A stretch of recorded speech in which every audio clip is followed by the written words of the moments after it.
Babson office quit or was fired. Yes. Remember? So then you can pick it up there. Then what do I take from there? Okay, then you're appointed. Then it's just you and a secretary, and the fact that you had to act as a real estate agent to get the office, Yeah. which I think is. But don't worry about it. We won't start until they tell us we can. We're just closing the window. Okay. Yeah, you could just talk. I'm just doing a two-shot here. So Okay. Oh, Then that's I nice. go on from there into what? Then you leave Babson to marry A.J. Montgomery Yeah. Mm-hmm. in 1924. Are we rolling? speeding. Okay. Well, now, actually, as I understand it, the head of the Babson office left, leaving an opening. Is that correct? Yes, and I was left to do the best I could, and so for several weeks we kept wondering. By we, I mean myself and my secretary were wondering what was going to happen. Then I was told that I could try out for taking over the office, which, well, I might say, why did he leave? Why did the head of the one that I knew leave? He left because he did not want to do what Babson requested, and that was the building on 10 Jackson Place, which you all know now is part of the White House combine of buildings. But at that time, he had a lease that went back over World War I days, and the building now was at that time was losing money, so that he asked the head of the office to get that building out of the red. And the answer was, I wasn't hired to be a real estate agent, and I don't intend to do it. I'm a reporter. Well, if you're a reporter, you're going to conform to what I want.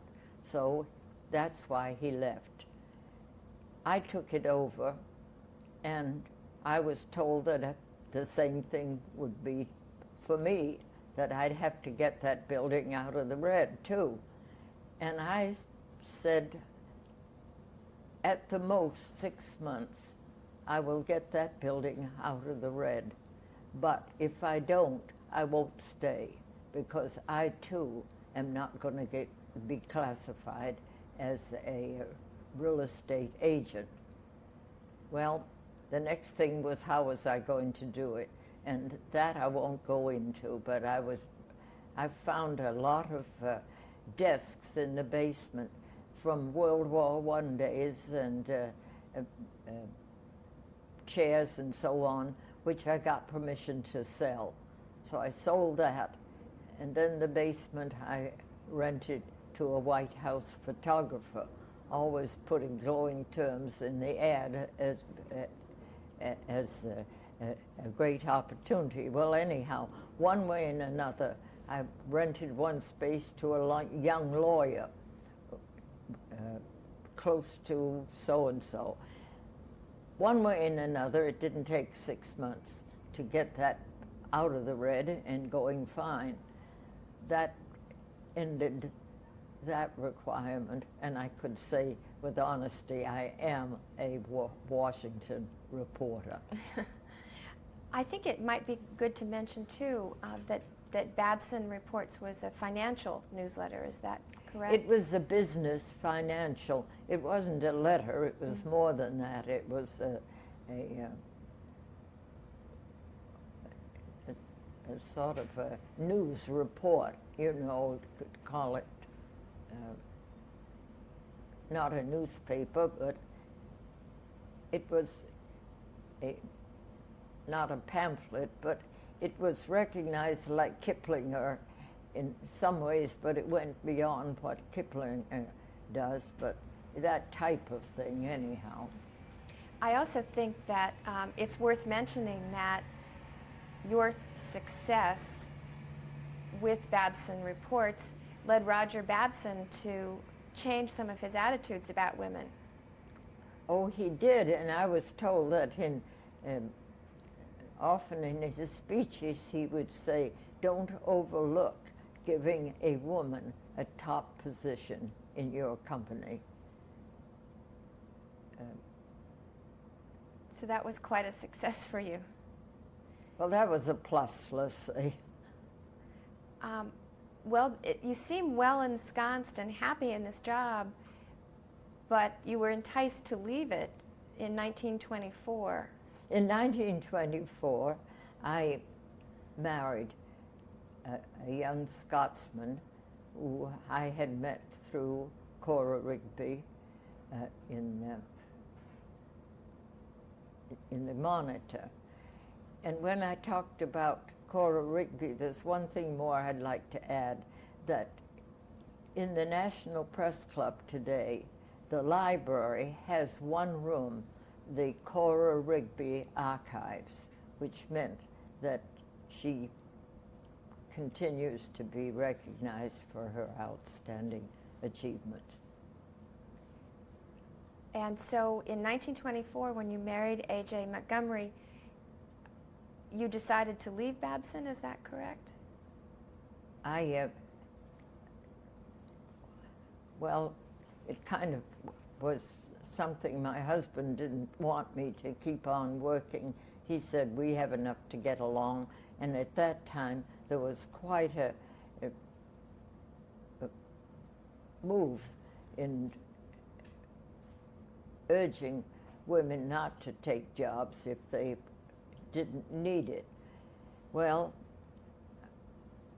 I did short-time public relations jobs, and for a time, I had a news bureau, a news bureau with a friend, but that took up too much time. And you might be interested in one example of a public relation job.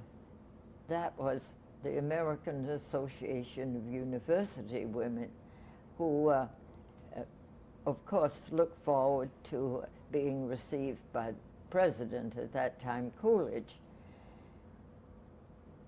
This was arranged, and I stood at the door as the president came out onto the lawn where the meeting was to take place. Turning to Grace, he said, Grace, who are these women anyhow? And she gave him a little whisper, and he proceeded on to the podium, opened his remarks by saying that he was happy to see these distinguished women here who had done so much for their country, and so on, all full of praise, which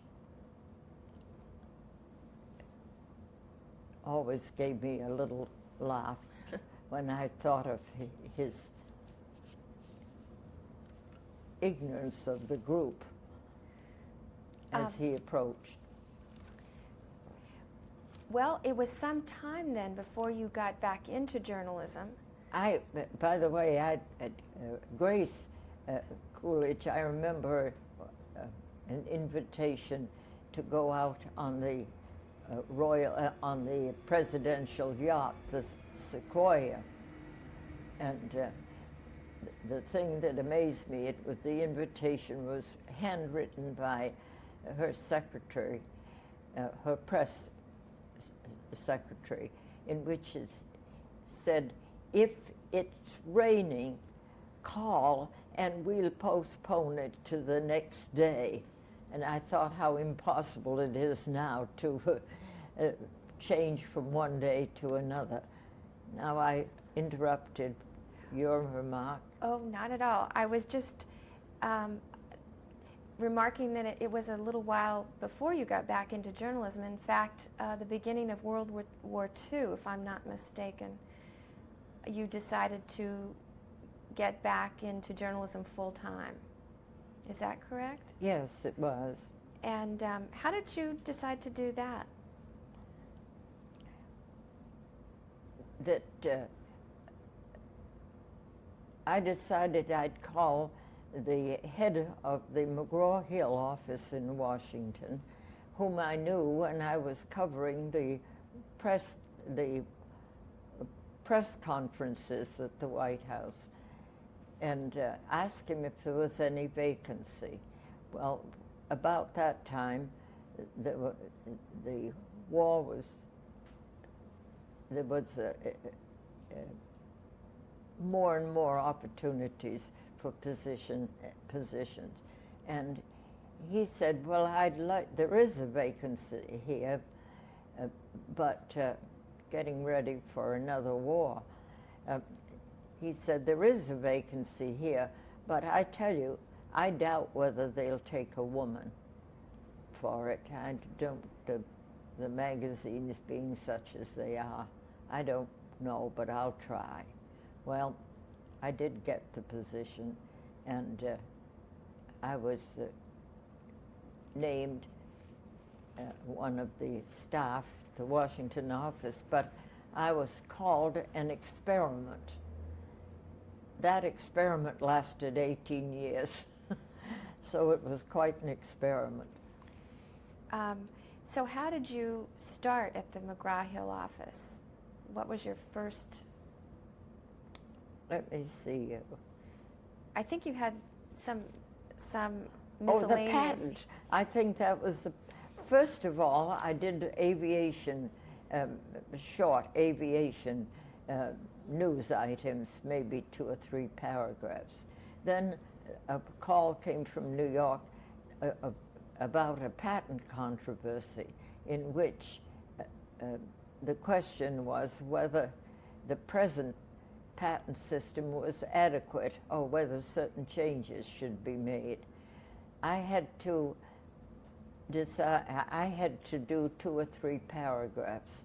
Well, it ended with 2 or 3 pages, but there was some hesitancy of what to do with this enormous article. The first one that I interviewed was Wasn't that Thurman Arnold, Assistant Attorney General. When I went to his office, he was sitting beside this, he was sitting at his desk, a very prominent, very imposing, I'll say, figure. And he looked at me and he said, electronics? What do you mean by electronics? And that was a reference to the magazine Electronics And that you was were reporting the for. fact that I was reporting for Electronics magazine at that time when the assignments were turned from one to another. I got the assignment being that Electronics wanted a short article on the patent controversy. Mm-hmm. So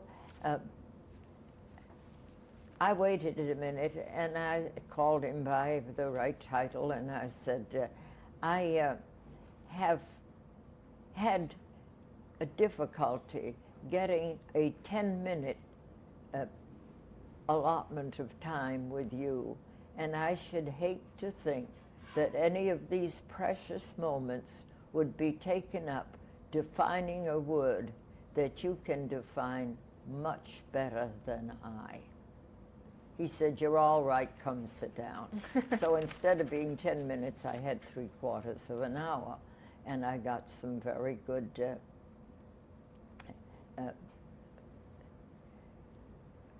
material for the article. Then I interviewed the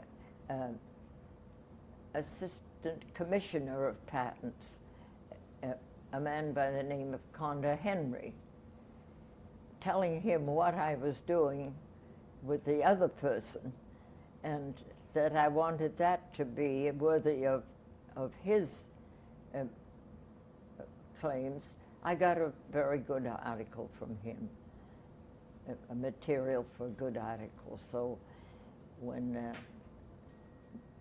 the material came in from New York. Let's stop for the, oh. I found it. Oh, okay. So you got a very good article yeah, from him. The article proved to be very successful and was the forerunner of my being So that made Washington editor of electronics. So that established you really as one of the very few women in a technical field. Yeah, I'd say semi-technical, because I did take news items and so on, but there weren't many news items to take. Why were there not many news items? Well, the reason there weren't many news items is that it was not too long before, well, the industry was young then, and there weren't too many stories available right at that time. So it was not a coveted assignment, because they never got the front page, you know, of the papers, so the newsmen weren't so keen about it. So that created actually an opportunity for you. Yes, and when, not too long after that, I was made Washington editor, I was just frozen. When I went to New York and heard that, I said, what would I do with the title editor? And I decided that the way I'd justify it was by getting acquainted in the laboratories with the ones that were doing work that related to the subject, and the ones who were doing it as well as the work briefly. So I spent days in the Naval Research Laboratory, the Bureau of Standards, and Signal Corps press sections, so that I got just a sort of a cursory idea of what was going on. And that played very good for me one day, because these men remembered me. When I went to get a story, I would very often say what no news person would ever say. I would say, I'm not an electronic engineer. I'm an accurate reporter, and what I get is only as good as you care to give it to me. If for any reason in a day or two you wish you hadn't said something, you only need to call my office, because I have a 2-day leeway in getting material to New York. Only one person ever did that, and I mention it now as to show the sharp difference between a reporter's approach for a story and this one. And also, I believe you had, we talked about before, you had a rule that you would get close to sources but not too close. Is that an accurate? Well, I just said I'd get acquainted with these people, but I wouldn't get too well acquainted. I would keep it so that it was always the object to get my story.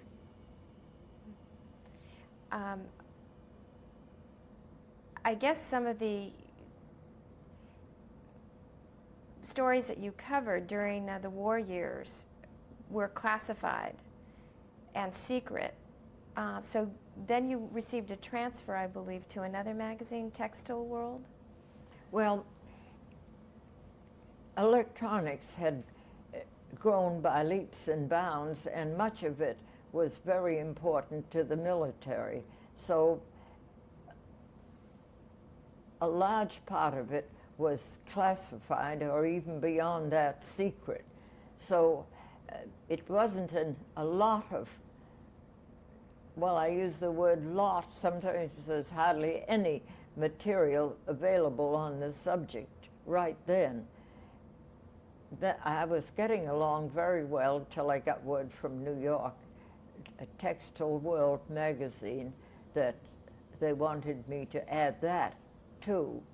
So I was not very enthused over it because that meant different contacts. I didn't know much about textiles, and I hadn't known too much about electronics. But anyhow, to take on this and write a forecast article every month was what I did, and it turned out to be quite successful. Now, another part of the reporting was to get a top name to do a signed article. At that time, it would be Spencer Love, who was head of the textile clothing division of OPA. He wrote an article which carried a lot of weight on discussing the textile problems in 1944. All in all, I enjoyed my work with Textile World because I could write, and all my articles were signed, and they were front page. Many of them were always prominently displayed with my name, which was a far cry from what I'd had in electronics. But when the end of the war came, then so did my forecast articles, because there was no need for any more forecasting, with words of praise that were put in the New York records. I moved on to another subject. However, when we were getting mobilized for Korea, the then editor, a different one, wanted me to renew my work forecasting. However, I didn't want to do it because I had my eye on some research that was going on in atomic energy, and my editor was discussing with the ones in Atomic Energy Commission whether it was too early to have a nuclear energy magazine.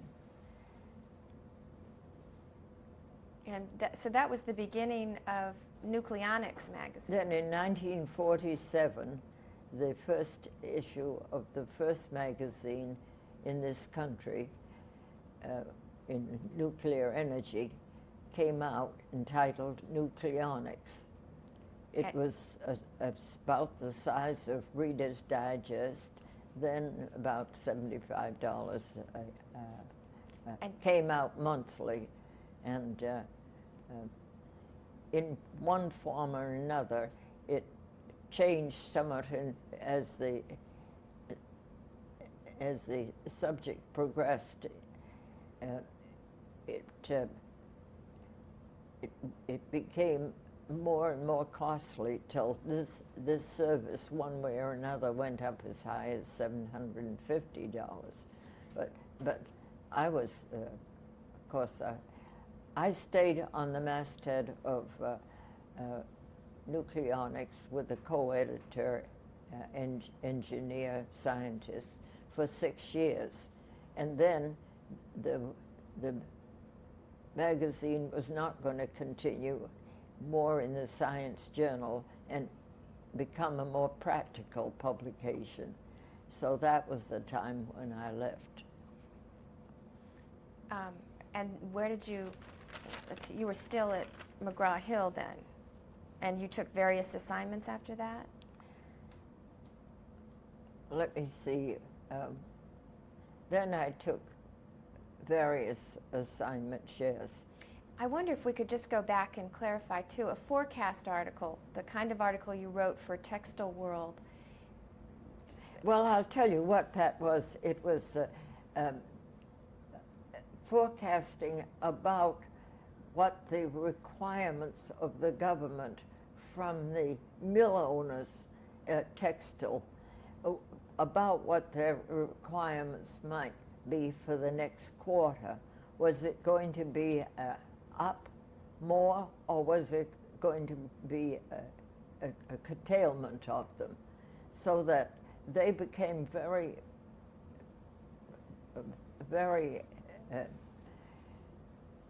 much in favor of this report. And So that was... I had ones like Spencer Love that I could contact, so that what I wrote was worthy of attention. And so that was a very important function during the war. Yes, for the mill owners. That meant how much should they prepare for these requirements. It's also interesting that you didn't have a science background, and yet you were co-editor of a magazine like Nucleonics. Well, that, I can see how you think that too, so did I. But I decided that the thing to do was to concentrate on getting to know where the work was being done and get the, for instance, I joined the press section of various various groups, such as the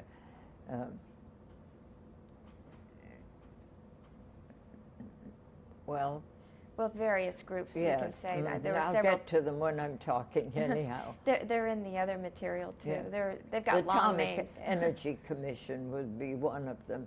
The American Association for the Advancement of Science would be another, and others that I can think of. And then I thought, I'll try to make myself useful to them when I don't know them. So take the Institute of Radio Engineers. I said, if there's anything I can add here, or sometimes I'd bring in a little bit, but I once was moderated one of their reading and speech,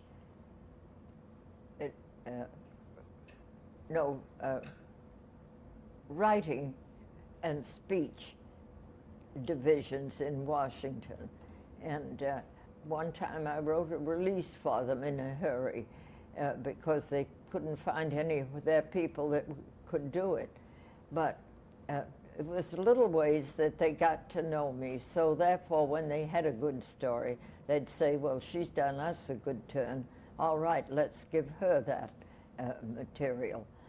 Might be an article, or might be in, news. They had to play fair with news, you know.